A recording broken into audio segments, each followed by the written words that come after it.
Thank you. Thank you, Geppetta, and welcome everyone. Before we begin, I would like to respectfully acknowledge that UBC Okanagan is situated on the traditional, ancestral, and unceded territory of the Syilx Okanagan Nation. I would also like to acknowledge that you are joining us today from many places, near and far, and acknowledge the traditional owners and caretakers of those lands. If you would like to acknowledge them yourself, please feel free to use the chat box and identify it in the chat box. I'd like to remind everyone, or inform you if you're not aware, that if you have closed captioning on your screen, the closed captioning box can be moved to your preferred location just by clicking on it and dragging it across the screen. Or if you prefer not to have it, you can turn the closed captioning off by selecting the hide caption button on the menu bar. The other element is for today's webinar, we're going to use the chat box for questions. So please type your questions or your comments for Dr. D'Souza in the box, and then after the presentation, we'll be addressing those questions. I'm very pleased to let you know that today's event is brought to you by the Institute for Healthy Living and Chronic Disease Prevention at UBC Okanagan. I am Jen Jacoby, the Director for the Institute of Healthy Living and Chronic Disease Prevention, and it is my pleasure to introduce and welcome Dr. Melba D'Souza, who's an Associate Professor in the School of Nursing at Thompson Rivers University, to present this webinar today for us, entitled Enhancing Breast Care in BC, Innovations for Women's Health. I'll turn it over to you, Melba. Thank you, Jennifer and Jekete, and thank you everyone for being here at this presentation, which is about supporting research in innovations in supportive care so that it could help to improve outcomes for future generations. We know that life beyond cancer means something different for everyone who's impacted by this illness. And it means something different to each one, what the basic achievements they want to do in their life, or even some of the things that is ongoing in their life. So from today's work, I want to share findings from the research about enhancing breast cancer care in British Columbia and what it means and implications for policies in women's health. So I am Melba D'Souza. I'm an associate professor in the nursing and population health, and I am dedicated to enhancing professional practices within the traditional lands of Teclimus Swepnik, and I'm profoundly influenced by the histories, cultures, and languages of the Swepnik, Statlam, Nakals, Nusk, Thisol, Dakil, and Silix people. This unceded territory serves as a backdrop for my commitment to fostering better care and outcomes through this research, which is focused on cost-effective healthcare and patient engagement models. I'm grounded in the self-determination and meaningful experiences of the people, and I strive to co-create a foundation for comprehensive cancer supportive care with Indigenous wellness support networks. And my work embraces an equity, inclusive, and justice-oriented lens, aiming to bridge gaps in supportive care and to uplift the voices and the needs of the people and communities in British Columbia. The overview is together to look at our research work in cancer and what each one of us dreams has, what are our priorities and policies. The sky is the limit to what we can achieve and accomplish in British Columbia. Sometimes it's just grasping and understanding what's happening around us to people and the care needs that they have. And sometimes it's about hearing what's ongoing in research, education, and practice that advances the innovation and technology and bringing it to us from our own backyard here. So behind everything in this research is the collaboration and partnership that we have had with people, with health practitioners, with organizations that work for people for the health and wellness in British Columbia. So breast cancer is one of the leading cancer among women in British Columbia. Statistically, we know from the Canadian cancer statistics, 1 in 8 women in the region will experience breast cancer during their lifetime.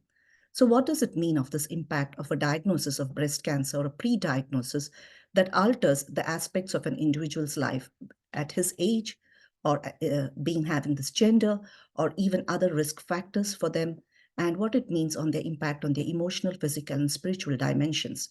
There is sometimes when you look at the resources and environmental scan, a need for standardized programs for the continuation of care for breast health and breast cancer for people in British Columbia. Sometimes, even after the breast cancer treatment, in the recovery, coping, and through their life, there is remission, exacerbation, and need for screening and persistent healthcare supports and wellness supports that is needed, especially social networking and community resources. So, what is this emphasis has on survivorship when you think about innovation and think about policy and practice?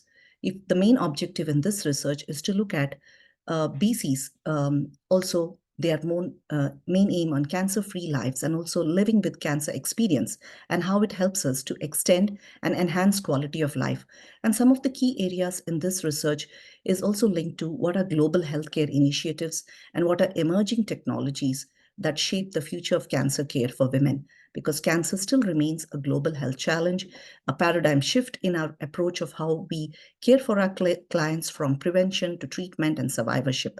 So this presentation is advocating for some of the cancer futures and also for individuals and especially women who are actively working and actively participating in their own care and also understanding the contextual factors that affect our use and access of healthcare and community resources. So we know that it is estimated that 2 in 5 Canadians will develop cancer in a lifetime. And in 2023 alone, we saw that 239,000 of Canadians are diagnosed with cancer, and 86,000 will have the cancer and will die from the illness. So some of the main cancers, the top 4 in Canada are lung and bronchus, breast, prostate, colorectal cancers, and almost half of the whole of cancers is formed by these 4 cancers. And cancer still remains as a leading cause of death in Canada, with an estimated of 1.3 million potential years which are lost from premature death due to cancer, which was recorded in 2018 to 2020. But in recent years, we have seen that there's been significant improvements and decreases in the incidence of death and incidence of colorectal and lung cancer due to the various technologies and innovations that has happened in Canada and substantially helped to drop these rates. But if you look at the probability of developing cancer in Canada, this probability is very specific type of cancer, and it also includes the age, the gender, and the risk and factors of the population and life expectancy. So this is presented from the work of Canadian Cancer Statistics, and these numbers only reflect the time that is likelihood at birth for a Canadian, and it is of the general population, not any specific or any individual risk factors are taken into this. So if you look at it, you can see 45% of the Canadians are expected to be diagnosed with cancer in their lifetime.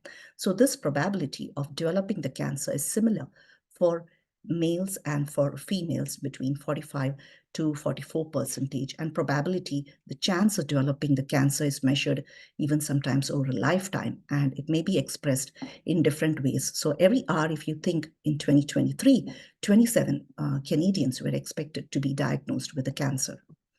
When you look at the incidence, and like I said from the first slide, that the expected distribution of cases between male and female, you can see in male that there's a prostate cancer of around 21%, lung and bronchus cancer 12%, the colorectal 11%, bladder 8%. And if you look at the female, you can see breast cancer expected to be the most commonly cancer, accounting for about 1 in 4, 26% new cases, and it's followed by lung and cancer at 13%, colorectal cancer at 9%, uterine cancer 7%, and non-Hodgkin's lymphoma at 4%.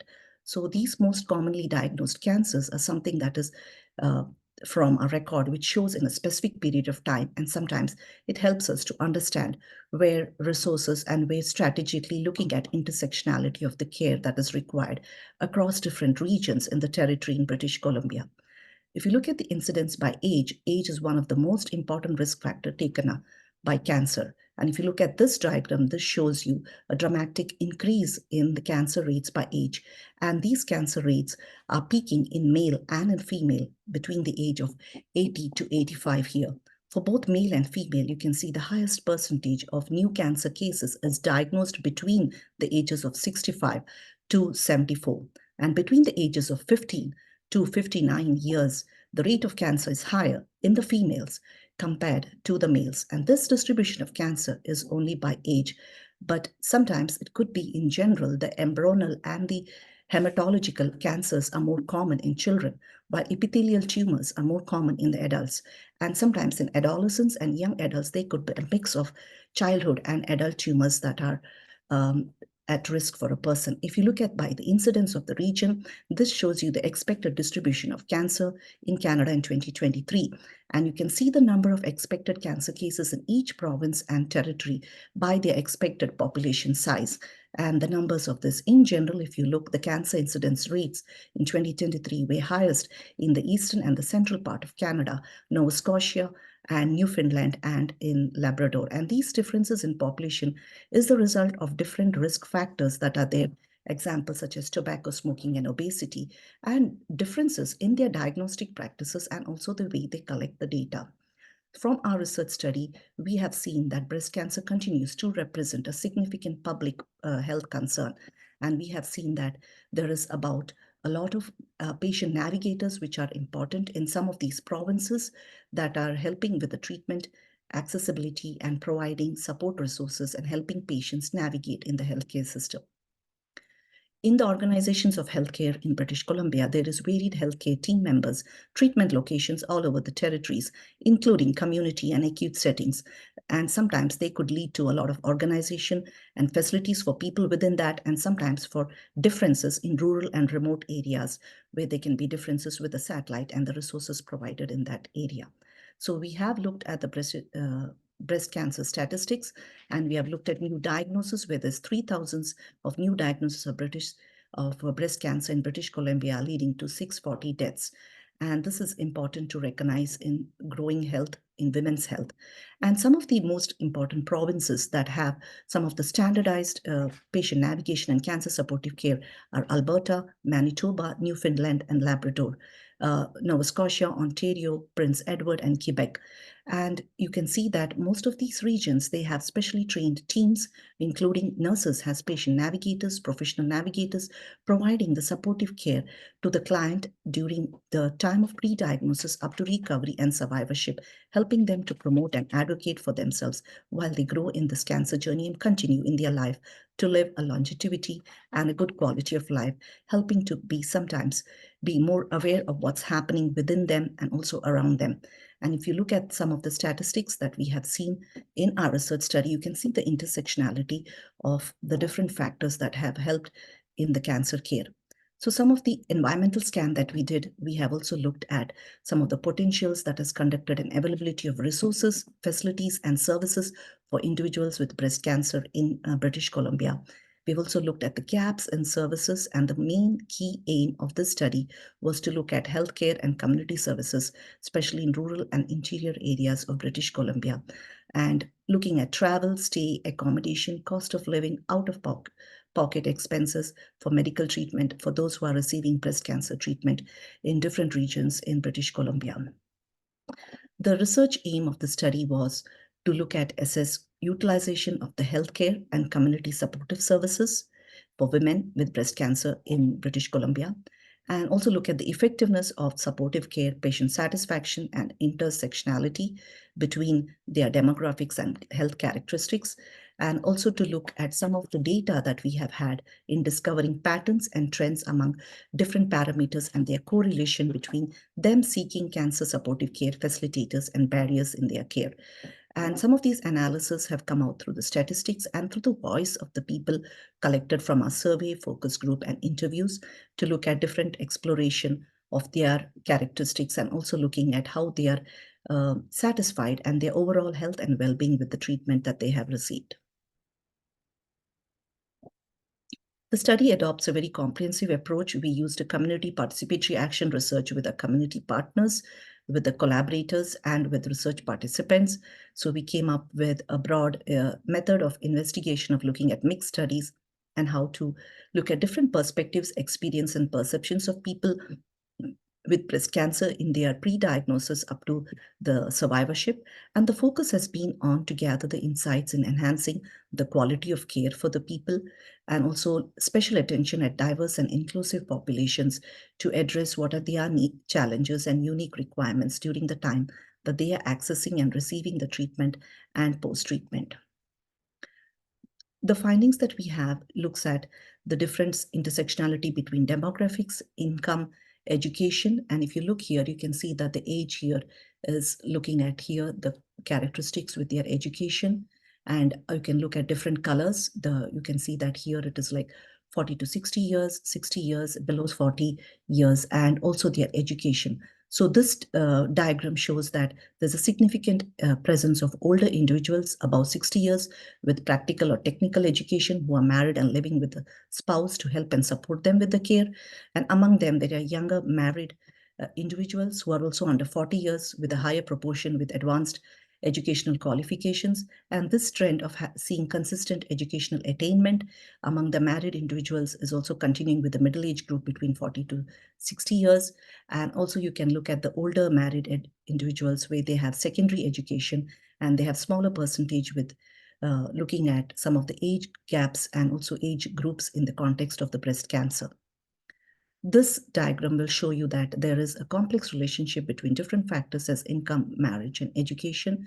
And higher education often responds to the higher income brackets that you can see here between 35,000 to 70,000 Canadian dollars, 35,000 Canadian dollars, and more than $70,000.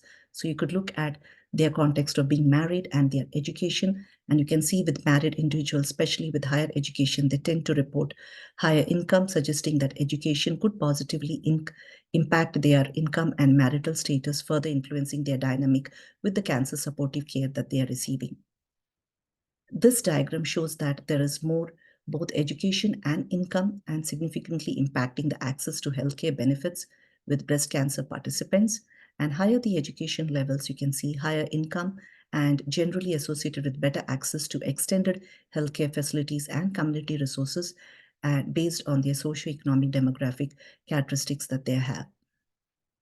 In this diagram, you can look that there is an intersectionality between the demographics, income, education, healthcare benefits, and post-treatment. So here you can look at the participants accessing the GPs, oncologists, general practitioners, nurse practitioners, and look at their employment status as being employed, part-time, being on medical leave, short-term, long-term disability, being retired or self-employed, and their education status has been graduate or high school and having a vocational degree. And you can look at those who are employed, specifically they have higher education and have better access to healthcare services, which indicates that the employment and education levels are more crucial in determining their access to healthcare and also underlining the differences in their socioeconomic factors that can impact their influence of utilizing the healthcare services among the people who were in the participants group. In this figure, you can see that there is a intersectionality between a person's income that we have, the education, and also the number of problems that they have had with post-treatment issues has minor and moderate to major side effects with the treatment.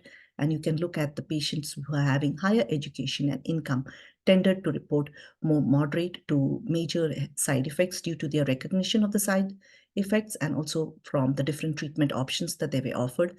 Those with vocational or technical education at higher income levels also reported significant side effects showing commonality of issues across the educational background and lower income individuals. So these findings provide a deep understanding of various socioeconomic factors like schooling and also with age and with gender and also having marital support that is there, and also with breast cancer treatment, the outcomes influencing the need for tailored healthcare and supportive care services in British Columbia. Some of the voices from people and the qualitative responses show that 46% of the people were not informed about their potential side effects. And you can see some of the main voices that are here talking about their influences because of the cancer treatment and about the pain that was associated and about the effect from their chemotherapy. 76% of the people reported experiencing major to moderate side effects due to their treatment plans and the lack of information that suggests many people were not prepared for the side effects of their treatment.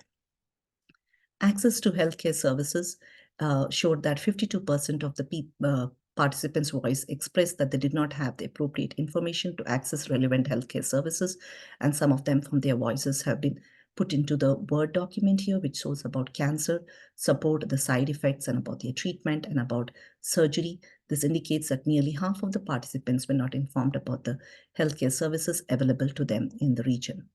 Satisfaction with treatment plans, 56% of the participants were only partly satisfied with their treatment plans, 30% were not satisfied with their treatment plans, and the level of comfort they experienced during the treatment includes the access to their education, knowledge, and the alternate methods that were offered to them with decision support were crucial to them having the satisfaction. And some of the voices were about their difficulties to access the healthcare and the treatment, their work and finding resources, having friends along with them, being able to access the services and cancer care, and the needs and also online education and supports that they required. Response to side effects voice from the people showed that 76% of the participants contacted their healthcare providers for assistance when they experienced side effects. However, there was age-related differences in their satisfaction, with older participants who expressed lower scores. And in this significance of findings, you can look at psychological assistance as something that they find has a need and also a barrier in their treatment, and also access to psychological distress and other distresses, emotional distress that take place during that cancer treatment. So overall, their total satisfaction score for all the ages were lower with medical treatment and complementary treatments that they were accessing. The impact of socioeconomic factors. In this current study, you can see a linear combination of having people who have had access with schooling and their health problems with the treatment having a higher medical treatment scores. And this analysis showed that these people who had education, they had better access to healthcare services and support, while those who are lower income and less educated faced more challenges.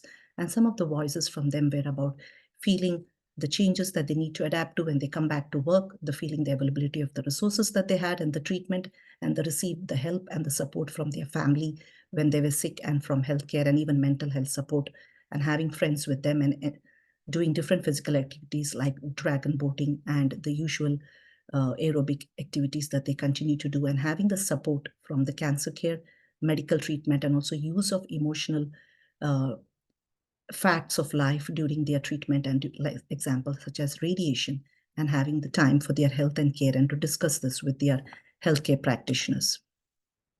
Mapping out their cultural journey during this time, people have said that in the initial stages, this was where they feel the diagnosis shock in the initial time when they have been informed about their condition and what it means to them in their future. The second time they find in their cultural map was emotional turmoil when they're feeling this persuasive and the uncertainty of how their health looks, and during their own journey where they have the isolation and feel detached from their experiences during their treatments. The third time in their journey, they feel like is the seeking information, is when they are looking for information and trying to consult with the physicians and oncologists to understand their condition so they could make appropriate decision making. The fourth time is when they said that the treatment decisions is when they were able to weigh out the appropriate options offered to them and make the decisions between the different options given to them based on their preferences. The fifth time they find that is the support system, is when they're looking at different social supports, community supports, family and friends, and when they're looking at what's available to them during this time to provide the comfort and the assistance they need with their social, mental, and emotional support. The sixth time in their life is when when they experience the treatment, they had faced these side effects, and engaging with healthcare professionals and relying on their own resilience and strength to be able to cope with the illnesses and manage the side effects took a toll on them. The seventh time they said is when the post-treatment is when they are accessing the treatment for emotional and psychosocial support to get back to their work or their normal lives, is when they are trying to connect with people in that same peer and support groups. The eighth time is said is when they had the distress, was the recovery and adaptation, when they come back to their reality, when they finish the cancer treatment and finding the burden of the physical and the emotional toil that takes them through having had all these medical appointments and going through further recurrence in this. The ninth time is when they are connecting with their community back into the real life and connecting with people with whom they had had a life before and sharing their experience with others who have similar challenges, and also with their family members and support groups if they're part of them. And the 10th time is continuing in their continued journey in their life, when they continue to seek medical checkups and monitor for signs of recurrence, along with that, looking at side effects and changes from their post-treatment that they have had during their entire time. And some of their voices is showing through their need for cancer care, better supports and facilities during their services, and looking at different resources in the community. This is one of the storyboard that tells the visual picture of the participants that we had in the study at the time when they had diagnosis and shock, and in their own words, talking about feeling the pain in the surgery. Treatment decisions when they talked about having access to different healthcare providers in the community. Emotional turmoil when they said they could not be able to work when they had different effects from the cancer treatment. Seeking information was the time when they had first diagnosis and treatment, and seeking support system when there was a lack of support care services available to them in their active treatment, and being able to reach out and look for where these supports are available to them in the community and in the region. So the main discussion from this study shows that there is a huge need for information technology accessibility for the participants who go through their changes with the breast health and the breast cancer. And the goal is to ensure that the participant has an actionable and clear, relevant information for their better healthcare outcomes. The most second important part was their need for the support groups and wellness programs in the community, and tailoring it according to their needs based on their access and based on their use and based on the region that they live.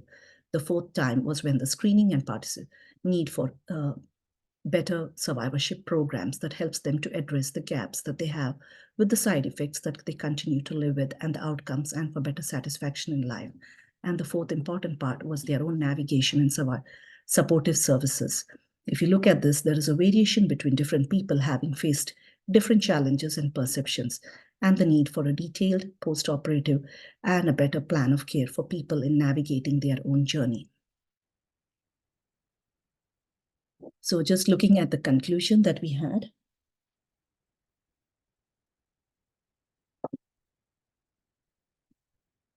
just want to say that with the breast cancer treatment and with the report that we have had, there are different factors that show a risk of the participants and in their own cancer care journey.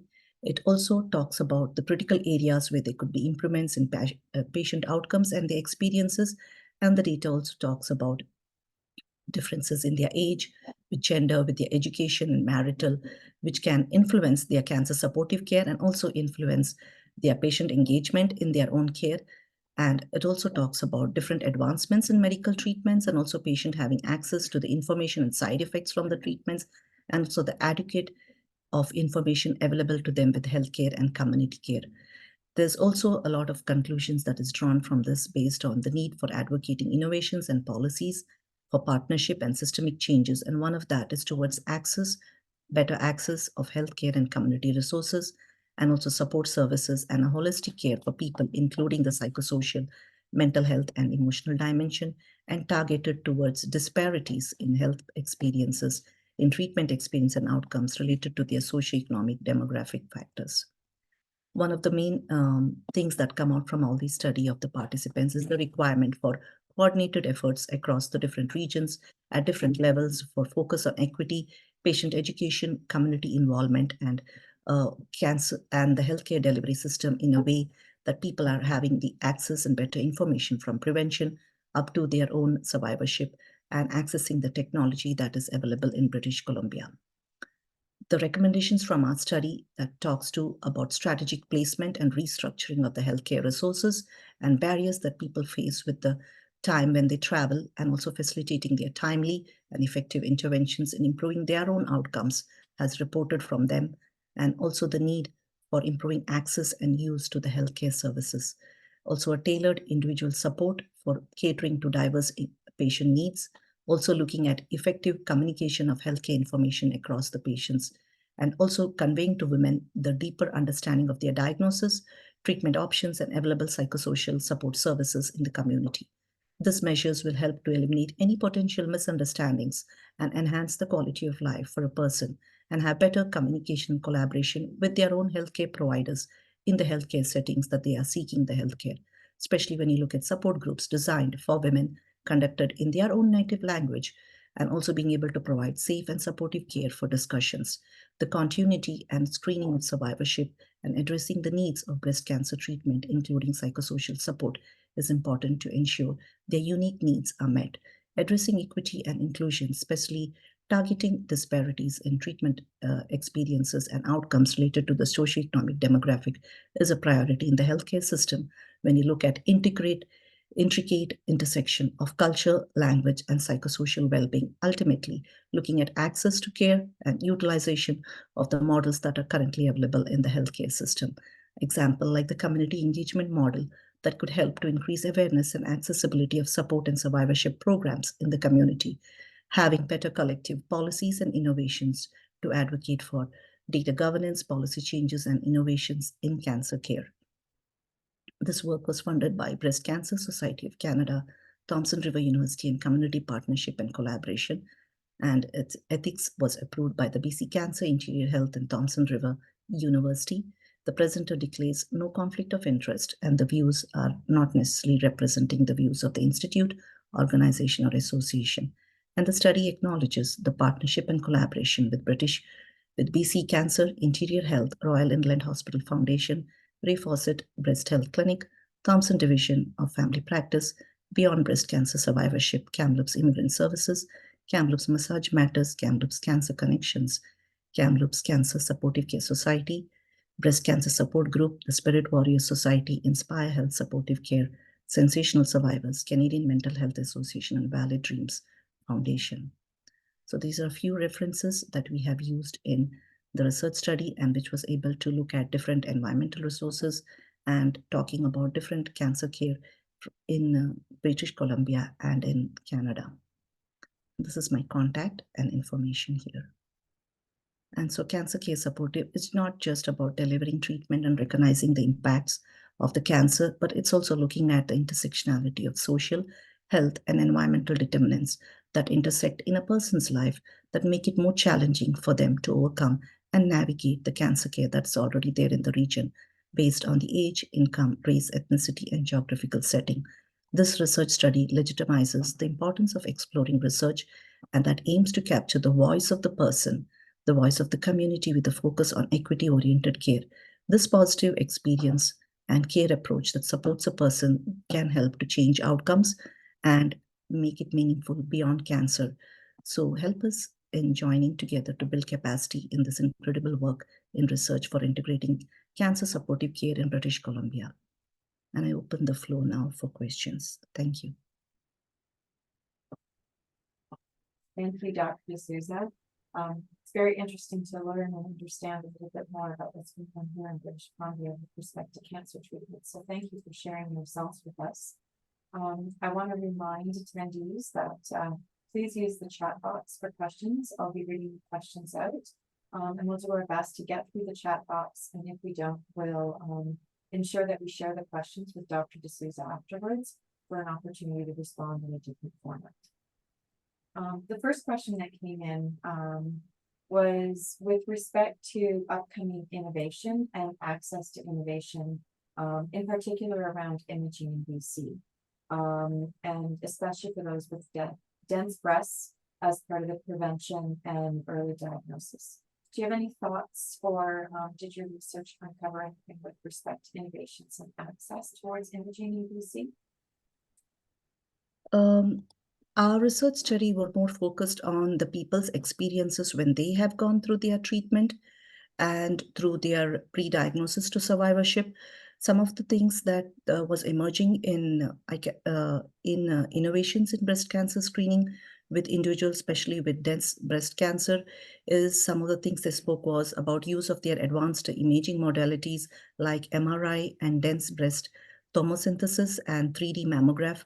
So some of these studies that people have said that they have gone through, but we not necessarily looked at what were the experiences during that time or the advancements or that could help them to access better treatment or early detection rates or even reducing some of the unnecessary biopsies that could be there.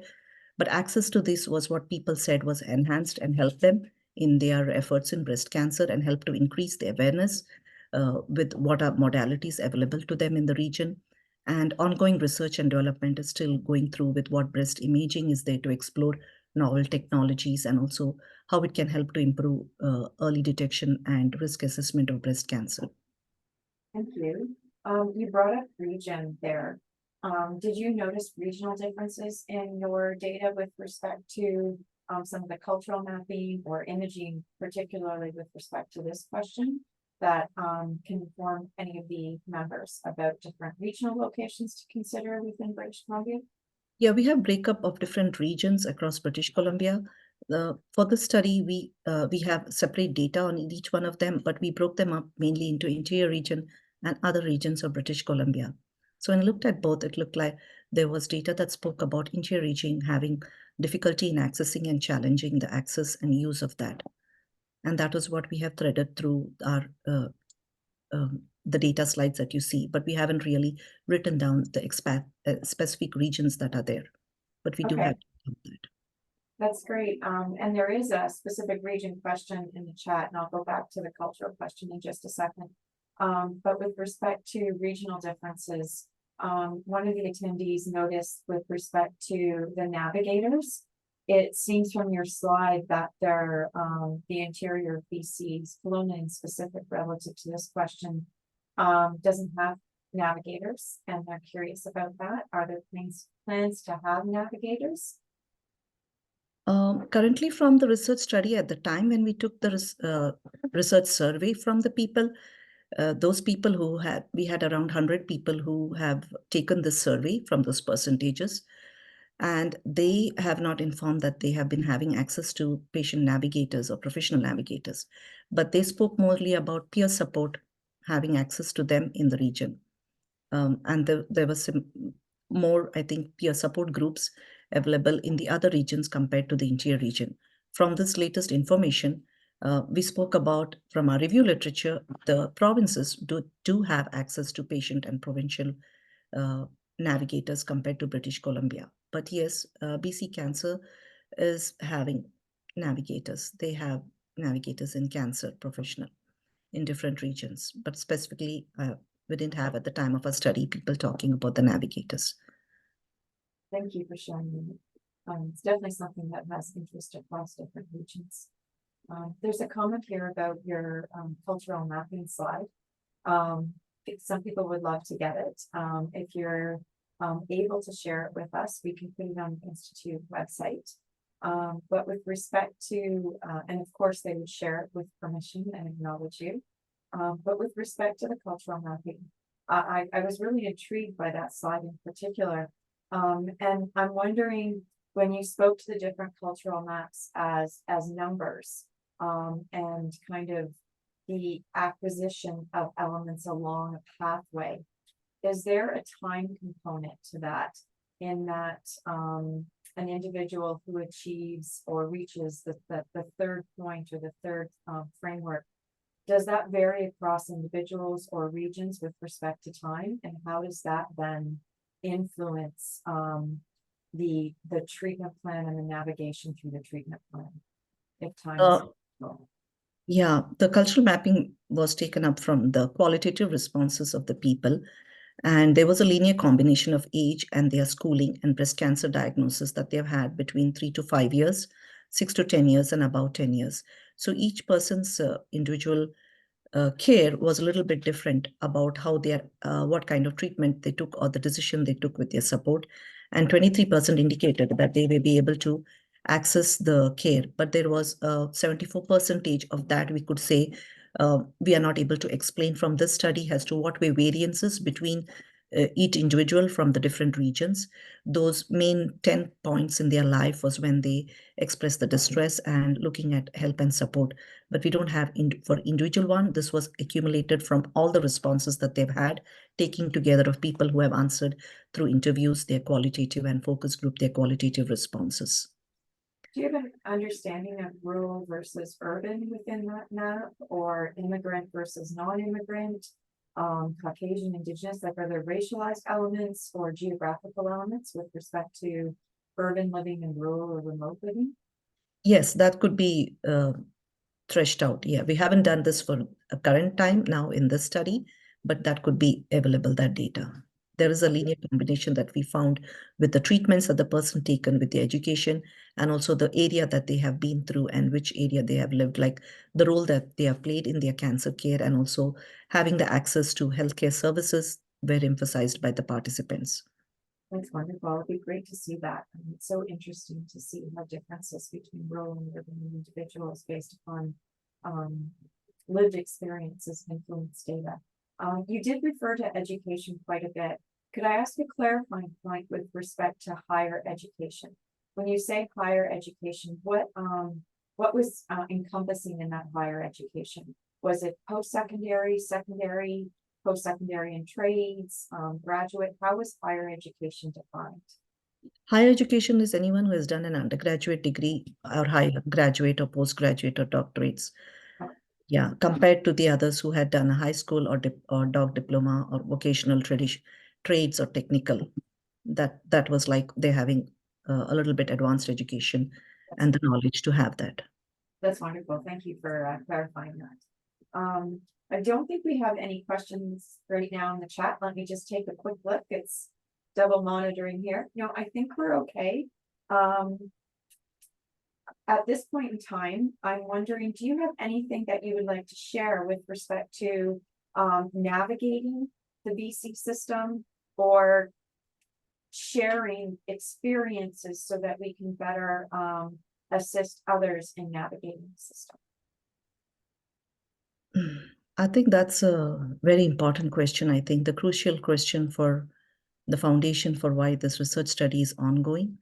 And this does have impact on differences of what's happening in different people's lives and how they engage in their own care and the modulation of their own journey. One of the important things that I can say from the research study that we are doing with the people, and this study is also ongoing, is the emphasis in strengthening the partnerships that we are having within the healthcare services and the community services that provide the services to cancer care for improving the care. And we did see in one of the key areas that people talked about in our research study is the prevention strategies. And one of that importance was on speaking about lifestyle modifications, vaccination programs for prevention of these cancers, genetic counseling, leveraging some of the risk reduction, and also public health campaigns. The other part that we looked from our study was what people talked about early detection initiatives. And these initiatives, one of them was talking about precision prevention, like precision health and precision medicine, and also optimizing the different impacts that they have through early detection, like example, screening programs in the early times using cultural healthcare voices and healthcare promoting messages and advanced diagnostic technologies.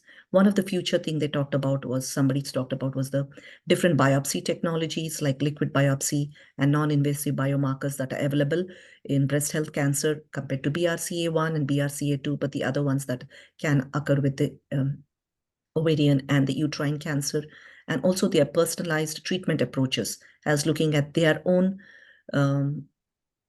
place at where they are and also the position that they come from, and also looking at what kind of decision support helps them to make a better choice in looking at the different treatments that are available to them, and using example versus taking targeted treatments or immunotherapy versus the other treatments that are available. So one of the things that they talked about is about omics data and also about access to innovative treatments that are available and fostering these collaboration research initiatives that are taking place in British Columbia. And one of the things from the discussion that I pointed out was the survivorship care and the supportive care that's available to people. They talked about need for addressing psychosocial, emotional, and their financial distress during that time.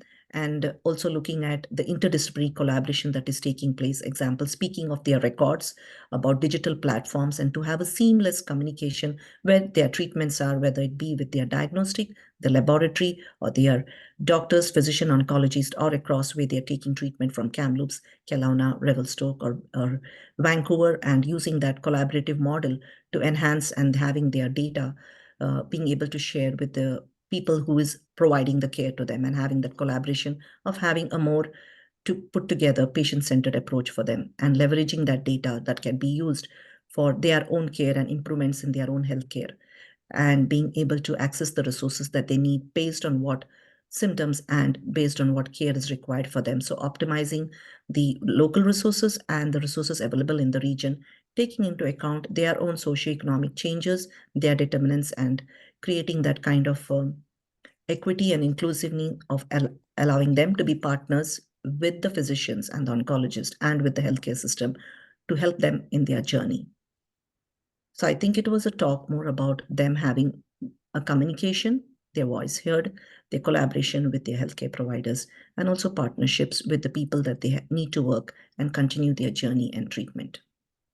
That's wonderful, and I think those 3 points all speak to something that I think everyone can embrace, and that's with respect to knowledge, and having knowledge empowers choice. And I think that's one thing that we've heard from your comments today, as well as the results from your study. So thank you very much for sharing them with us today. On behalf of everyone in attendance, we appreciate what you've done for us and the knowledge that you've been able to share. And with that, I'm going to let the attendees know that an evaluation form will be sent out. And thank you very much on behalf of the Institute for Healthy Living and Chronic Disease Prevention. We hope to, I guess, see you in another event in the future. Just as a reminder, March is Embrace Aging Month, and please check out the calendar on the website. Thank you very much, Melba, and have a great day. Thank you, Jennifer.